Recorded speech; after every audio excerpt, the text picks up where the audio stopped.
Sa kwintas na suot niya nakatingin si Mr. Blanco nang pumasok si Mara sa office room nito. Nailang tuloy ang dalaga. Sinalat ang lakit na palawit ng kwintas. Pag-ingatan mo ang kwintas na iyan, Iha. Napakamahal niyan. Babala ng matandang lalaki kay Mara. Alam din ninyo ang tungkol sa kwintas na ito. Nagtatakang usig ng dalaga kay Mr. Blanco. Napakunot na ang matandang lalaki. Bakit? May istorya ba ang kwintas na iyan? Ito ang tanging pamanang iniwan sa akin ng mama ko.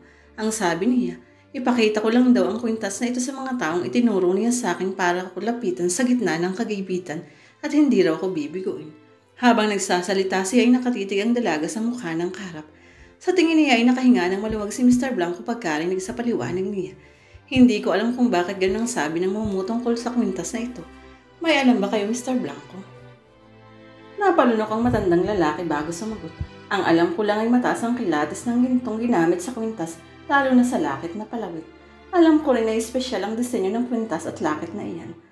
Napatango na lang ang dalaga, bagamat naman yan na hindi lubos ang katotohanan ng sinabi ni Mr. Blanco. Alam niyang higit para nang alam nito tungkol sa kwintas na iniwan sa kanya ng ina. Pero sa malas ay hindi mapipilit ang matandang lalaki na magtapat sa kanya.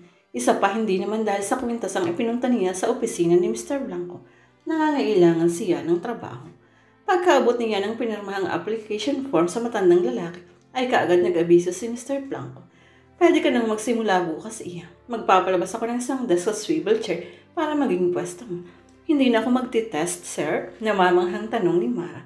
Marketing assistant lang ang pwestong nakalaan sa iyo, Iha. Kay Frank ay executive position ang ibinigay sa iyo. Nakangiting saan ni Mr. Blanco kung nagustuhan ko ang trabahong iyon. Hindi na sana ako nag-resign, sir. Maagam na tugon ng dalaga. Inilibot ng matandang lalaki si Mara sa buong bangko. Ipinakilala sa lahat ng empleyado. Ang lahat ay malugod na bumati sa dalaga. Mababait ang mga tao ko rito. Saka dahil laging busy ang lahat, wala silang panahong mag-intrigahan. Natatawang wika ni Mr. Blanco. Intriga lang naman kasi ang madalas na dahilan ng pag-aaway sa isang opisina. Kinayag ni Mr. Blanco si Mara na magmerienda sa labas ng bangko. Doon sila nagkwentuhan ng gusto. Lalong nadama ni Mara ang kabutihan ng kalooban ng matandang lalaki habang nagsasalita ito. Ibang-iba kay Frank Gomez. Si Frank kahit nagpapamalas ng kabutihan sa dalaga ay parang pakunwari lang lahat iyon. Dahil sa katapatan ni Mr. Blanco kay nagtapat din si Mara. Sinabi niya ang totoong dahil ng pag-alis niya sa poder ni Frank Gomez. Nagselo si Aida sa akin. Hindi raw siya naniniwalang sa kwintas lang na ito interesado si Frank. At iyon ang pinagtataka ko Mr. Blanco. Bakit magkaka-interest si Frank sa kwintas na iso? Usig ni Mara sa kaharap. Baka sabi lang ni Frank sa asawa iyon para hindi magselos sa iyo, ani Mr. Blanco. Bakit idadahilan pa niya ang kwintas ko? What's so special about this? Gigit ng dalaga. Nagkibit balikat si Mr. Blanco. I really don't know. Inihati ni Mr. Blanco si Mara pauwi sa apartment. Ano man ang problema mo, tawagan mo agad ang guard. Naghabili na na Korean para sa iyo. Anang mabait na matanda sa dalaga bago umalis. Thank you so much, sir. Kontento talaga ako sa place na ito. I feel safe here. Nasisiya ang amin ni Mara. Ilang minuto pa lang nakakaalis si Mr. Blanco nang may tumimbre sa pinto ng kanyang unit. Sumilip si Mara sa peephole at ang gwardya ang nakita. Nang buksan niya ang pinto ay nagulat katabi nito si Frank Gomez. Kilala niyo ba sila, ma'am? Tanong ng gwardya kay Mara na ang tinutukoy ay si Frank. Napilitang tumango ang dalaga. Oo, si Mr. Gomez. Napilitan din siyang patuloyin ng lalaki. Kamin, paano mong natutunan ito? Noon ko pa alam na may paupahang apartment si na Mr. Blanco. I just assume na rito kaniya. Pinatira. Kaswal na tugon ni Frank habang umuupo sa isang sofa. Alam nga na kasing tumira pa ako sa bahay mo, Frank. Okay sa akin yun. Naiintindihan kita. Ang hindi ko maunawan ay kung bakit bigla mong iniwan ang posisyon mo sa aking opisina. Kayong pumayag na excited ka sa trabahong yun. How come na biglang nagbago ang isip mo? Marinang tinig ng lalaki. Habang ginagawa ko ang naiwang paperwork ng dati mong department head, ay narealize ko na mahirap kayanin ng trabahong iyon kung walang experience sa tulad ko. So I decided to quit, pagpapaliwanag ng dalaga. Napaismit si Frank. Your reason is not convincing, Mara. Napiko na ang dalaga. Tumindig siya. Tumanaw sa labas ng bintana.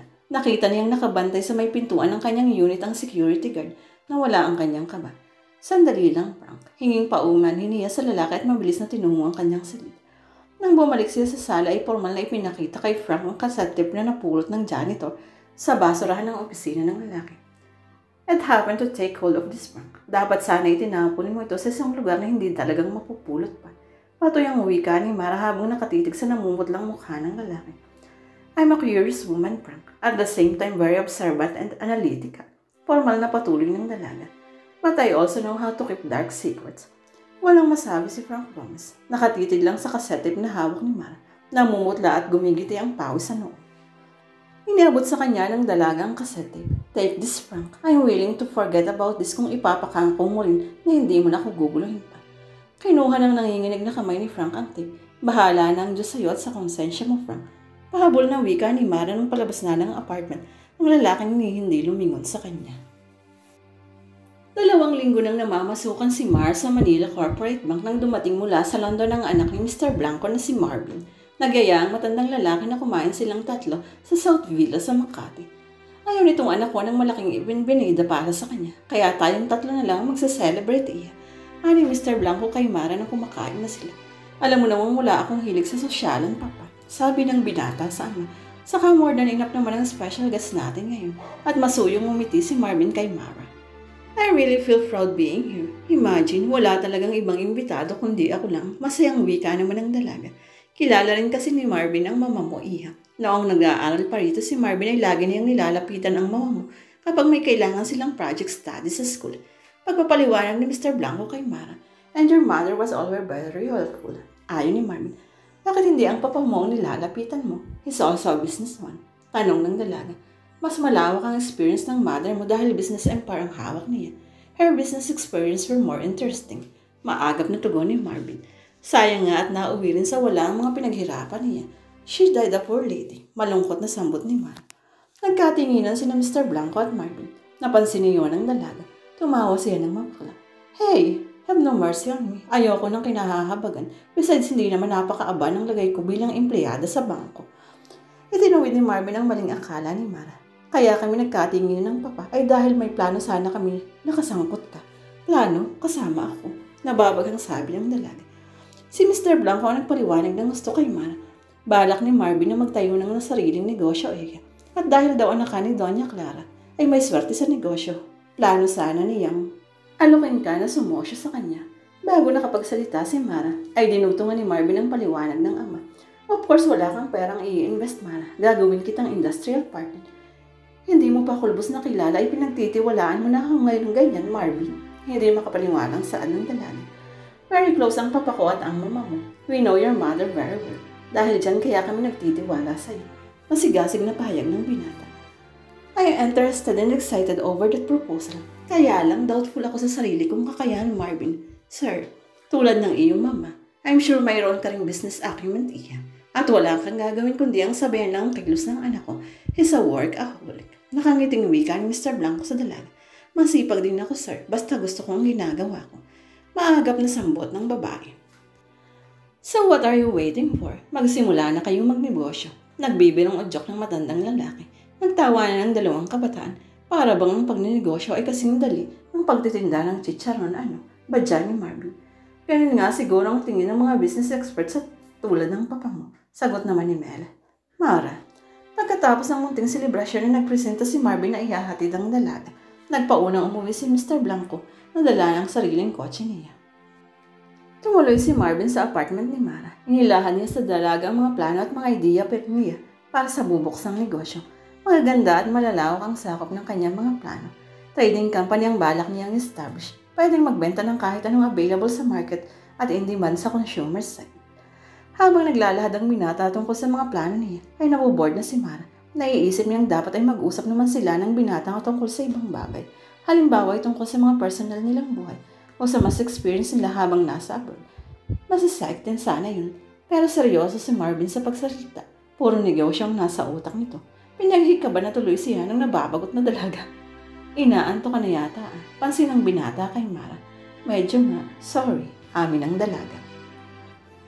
I thought you would be excited over my business proposal. Nanlulumong wika ni Marvin.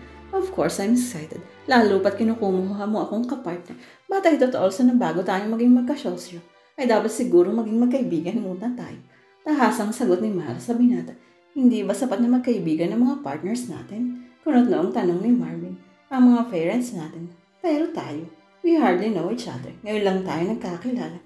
But I like and trust you the moment I saw you. Ano naman? I feel the same way too. Pero hindi, mas maganda alam natin ang lives at disco. Ang isa't isa para makagaya ng magiging maganda ang business partnership natin. Anong dalaga. So, kailangan pa na magsimita ko sa iyo ng aking personal data. Pagawin sa akin mo.